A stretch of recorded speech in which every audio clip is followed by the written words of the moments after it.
Lorsque j'ai pris une pelle pour la première fois et que j'ai commencé à creuser la terre de ma datcha, j'avais un peu plus de 20 ans.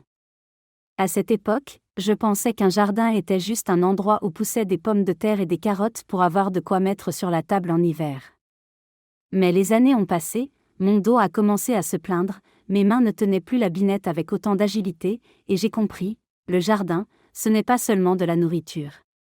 C'est une mine d'or, un coffre-fort rempli de trésors que la nature a caché juste sous nos pieds. Et savez-vous ce qui m'a le plus frappé ? Les herbes. Ces plantes ordinaires, discrètes, qu'on piétine souvent sans les remarquer ou qu'on arrache en les prenant pour des mauvaises herbes.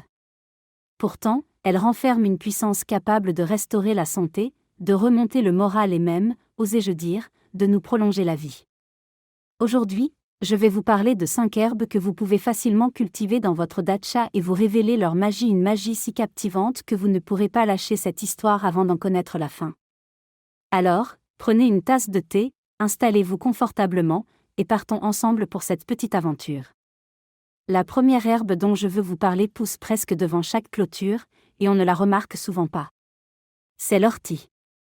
Oui, cette ortie qui pique, dont les enfants s'éloignent en courant et que les adultes maudissent en l'arrachant des parterres. Mais ne vous empressez pas de la détester. Je me souviens, moi aussi, je la considérais comme une ennemie jusqu'à ce que je tombe malade d'un rhume qui ne me lâchait pas. J'avais mal à la gorge, la toux me déchirait la poitrine, et les médicaments de la pharmacie ne faisaient qu'atténuer les symptômes. Un jour, une voisine qui habitait de l'autre côté du chemin m'a apporté une poignée de feuilles d'ortie fraîches et m'a dit « Fais-les infuser, bois, et tu verras. » J'ai regardé ces feuilles piquantes avec scepticisme, mais je n'avais pas le choix, je les ai préparées. Vous n'allez pas le croire, mais en 2 jours, j'étais sur pied, et la toux s'est calmée comme si elle n'avait jamais existé. Depuis, j'ai commencé à feuilleter de vieux livres et j'ai découvert que l'ortie n'est pas juste une mauvaise herbe. Elle purifie le sang, soulage les inflammations et aide même les articulations, qui, chez nous, les plus de 60 ans, grincent souvent le matin. La cultiver à la datcha est un jeu d'enfant, jetez des graines dans un coin humide, et elle poussera toute seule. N'oubliez juste pas de mettre des gants pour la cueillir. Ensuite, faites enduter une cuillère à café de feuilles séchées par tasse d'eau bouillante et buvez-le le matin. C'est comme une gorgée de force que la nature nous offre gratuitement. Mais ce n'est que le début, il reste 4 herbes, et chacune vous surprendra autant que celle-ci. La deuxième herbe, c'est la mélisse. J'ai découvert son parfum enfant, quand ma grand-mère faisait sécher des bouquets au grenier et que toute la maison s'emplissait d'une odeur de citron, mais plus douce, plus tendre. La mélisse, ce n'est pas juste une jolie plante aux feuilles veloutées. C'est comme une amie gentille qui sait toujours comment vous apaiser. Je me souviens d'une année où tout me tombait des mains, ma tension montait et descendait, mon cœur battait sans raison, et je ne dormais plus, passant mes nuits à compter les fissures au plafond. Un jour, en travaillant au potager, j'ai remarqué que la mélisse, qui poussait près du porche, semblait m'appeler avec son parfum. J'ai cueilli une brindille, je l'ai infusée, et pour la première fois depuis longtemps, j'ai dormi comme un bébé. Plus tard, j'ai appris qu'elle ne calme pas seulement les nerfs, mais soutient aussi le cœur et soulage l'estomac quand on se sent lourd après un repas. La cultiver à la datcha est un plaisir, plantez-la dans un endroit ensoleillé avec une terre meuble, et elle s'étendra comme un tapis. Veillez juste à ce qu'elle ne sèche pas, elle aime l'eau. Séchez les feuilles en été, et en hiver, ajoutez-les au thé une pincée par tasse, et vos nerfs vous en seront reconnaissants. Mais tenez-vous bien, car la prochaine herbe est une véritable énigme que j'ai découverte par hasard. La troisième sur ma liste, c'est le millepertuis. Ces petites fleurs jaunes semblent si innocentes qu'on ne soupçonnerait pas la puissance qu'elles renferment. Je l'ai trouvé un jour en me promenant dans un terrain abandonné derrière la datcha. Il poussait là tout seul, parmi les broussailles, et j'ai décidé de déterrer quelques plants pour les installer chez moi. Et là, les miracles ont commencé. À cette époque, la peau de mes mains était devenue sèche, se fissurait jusqu'au sanglage, que voulez-vous? Aucun baume ne fonctionnait. J'ai lu dans un vieux livre que le millepertuis était « l'herbe aux 100 mots ». J'ai infusé ces fleurs une poignée dans un demi-litre d'eau bouillante, laissé à reposer et j'ai commencé à faire des compresses. En 1 semaine, ma peau a commencé à guérir, et les fissures ont disparu comme si elles n'avaient jamais existé. Ensuite, j'ai découvert qu'il soigne aussi les nerfs, chasse les rhumes et accélère même la cicatrisation des plaies. À la datcha, il pousse sans tracas, il aime le soleil, mais survit aussi à mi-ombre. Plantez-le le long d'un chemin ou près de la clôture, et il vous ravira tout l'été. Juste un conseil, ne le buvez pas trop, 2 tasses de thé par semaine suffisent, sinon il pourrait être trop fort. Maintenant, préparez-vous, car la 4e herbe est ma sauveuse personnelle, et son histoire va vous accrocher à coup sûr. La 4e herbe, c'est la camomille. Ces fleurs blanches au cœur jaune semblent si simples, mais elles cachent une vraie magie. J'ai toujours eu de la camomille à la datcha, mais je n'en connaissais pas toute la puissance jusqu'à ce que je souffre d'insomnie. Il y a 5 ans environ, je me suis mise à me réveiller la nuit parfois à cause de la chaleur, parfois à cause des pensées qui tournaient dans ma tête comme de vieux disques.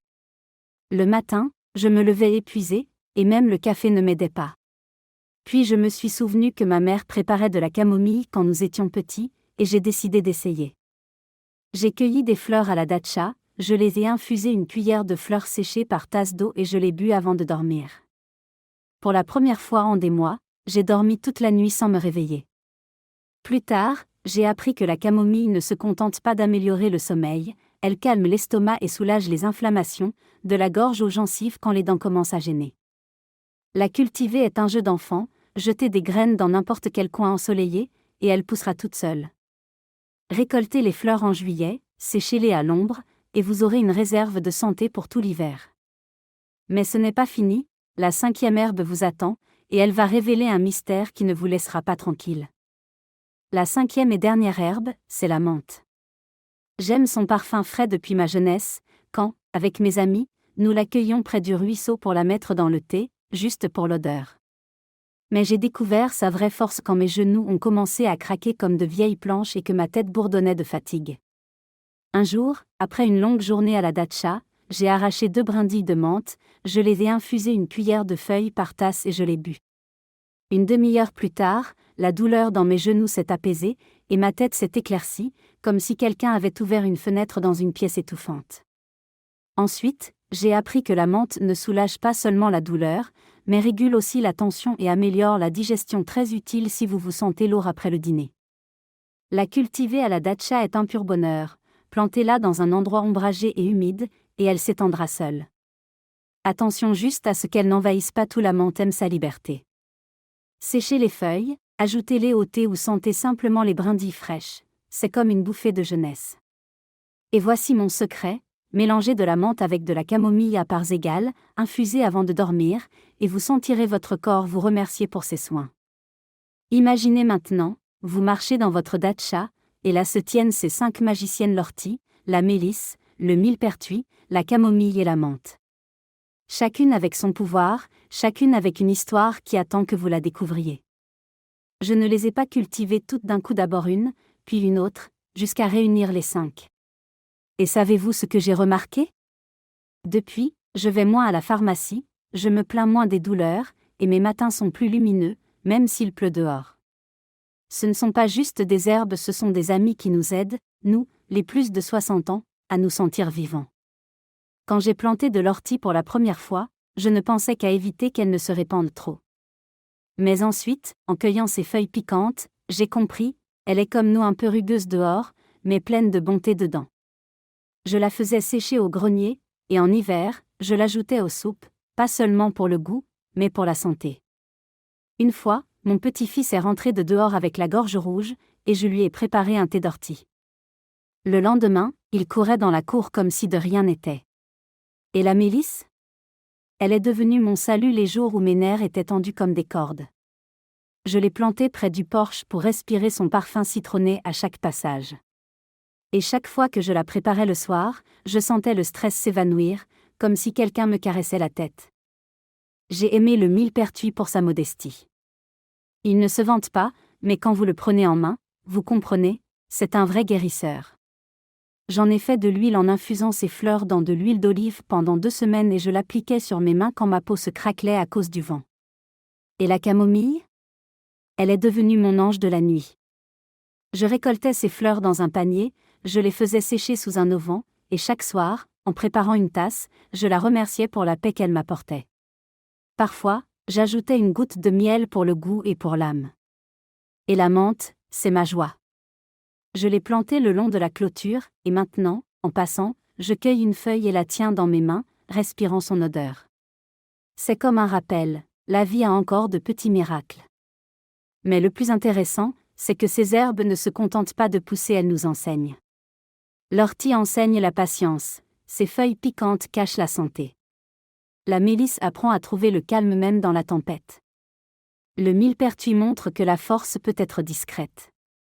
La camomille rappelle que la simplicité peut être magique. Et la menthe qu'à tout âge, on peut se sentir léger. Je les ai plantées, soignées, récoltées, et chaque année, j'ai vu comment elles me changeaient. Mes articulations me font moins mal, ma tête me gêne moins, et mon cœur bat plus régulièrement. Tout cela vient de la terre, de ces coins de la datcha que j'ignorais autrefois. Un jour, assise sur le porche à regarder mes herbes, j'ai pensé, ce n'est pas moi qui les ai choisies, ce sont elles qui m'ont choisi. Chacune est arrivée dans ma vie au bon moment. L'ortie quand j'étais malade. La mélisse quand mes nerfs lâchaient. Le millepertuis quand mes mains demandaient de l'aide. La camomille quand le sommeil m'a quitté. La menthe quand mon corps était fatigué. Et j'ai compris, la nature sait toujours ce dont nous avons besoin, il suffit de tendre la main. Les cultiver à la datcha est plus facile qu'on ne le pense. L'ortie aime l'ombre et l'humidité, trouvez-lui un coin tranquille, et elle poussera seule. La mélisse veut du soleil et de l'eau, plantez-la là où vous passez souvent pour profiter de son parfum. Le millepertuis n'est pas exigeant, donnez-lui un bout de terre le long d'un chemin, et il fleurira tout l'été. La camomille pousse presque partout, jetez des graines près de la clôture, et elle se débrouillera. Et la menthe, elle a besoin d'ombre et d'humidité, mais surveillez qu'elle ne prenne pas tout l'espace. Ce n'est pas du travail, c'est du plaisir, planter, arroser, puis récolter et découvrir leur magie. Je me demande souvent, pourquoi mettons-nous si longtemps à voir ce qui est juste sous nos yeux ?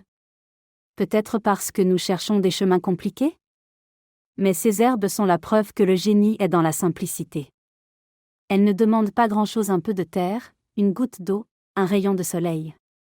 Et en retour, elles donnent santé, paix et joie. Une fois, une voisine m'a demandé pourquoi j'ai toujours l'air si vive, et j'ai répondu, ce sont mes herbes.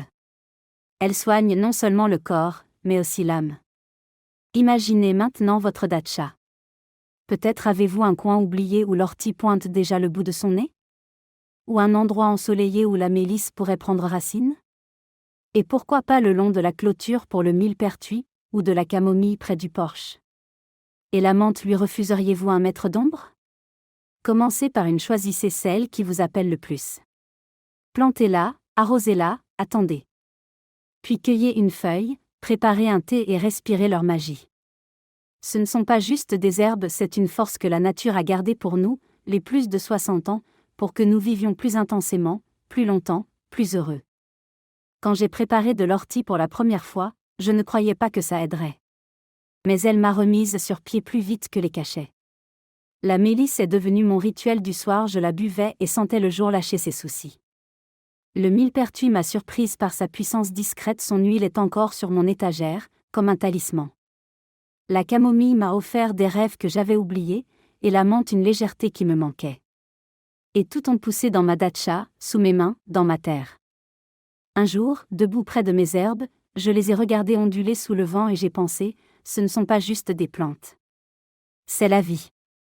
Elles nous murmurent leurs secrets si nous sommes prêts à les entendre. Et j'ai décidé de les partager avec vous, parce que je sais, chacun de nous a une datcha, ou du moins un rêve de datcha, et nous voulons tous nous sentir mieux. Ces herbes sont mon cadeau pour vous. Elles ne demandent pas beaucoup, mais donnent tant que vous serez surpris. Alors, allez dans votre datcha. Prenez des graines, une pelle, un peu de patience. Plantez l'ortie à l'ombre, la mélisse au soleil, le millepertuis le long du chemin, la camomille près du porche, la menthe dans l'humidité. Arrosez-les, parlez-leur, récoltez-les. Et quand le premier thé de ces herbes réchauffera vos mains, vous sentirez leur magie entrer dans votre vie. Ce n'est pas la fin d'une histoire, c'est le début de votre chemin. Car les herbes, comme nous, sont pleines de mystères. Et l'un d'eux attend que vous le découvriez.